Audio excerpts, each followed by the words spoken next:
గాని నీ నాయకుడికే ఒక తల్లిని చెల్లిని గౌరవించలేనోడు వాడు. ఇంకా మీకెలా పార్టీకి తెలుస్తుంది? మీ కార్యకర్తలకి ఏం తెలుస్తుంది? మీ చుట్టూ ఉన్న నాయకులకి ఏం తెలుస్తుంది? నీ నాయకుడు సరైనోడైతే కిందనున్న క్యాడర్ అంతా బాగుంటది.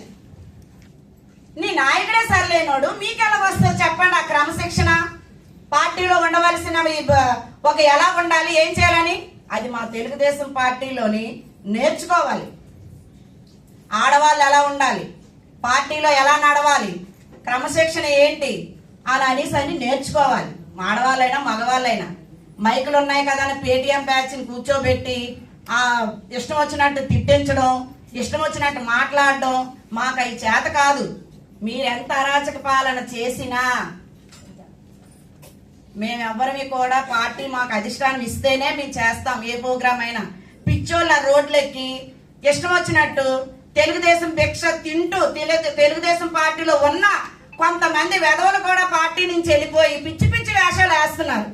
చూడలేని పాలన, 2 ఏళ్ల పాలన ఎవరికి నచ్చలేదయ్యా? జనాలకు నచ్చిందయ్యా పాలన. మీకు నచ్చదు, మంచి పనులు ఎవరికి నచ్చవు.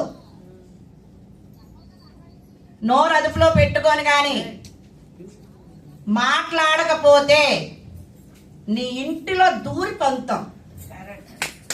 ఇంకొకసారి గాని ఏ ఆడబిడ్డ ఊసైనా నువ్వు తెచ్చినా నువ్వు తక్షణమే మంత్రి గారికి, హోమ్ మినిస్టర్ మంత్రి గారు అనితా మేడం గారికి క్షమాపణ చెప్పాలి.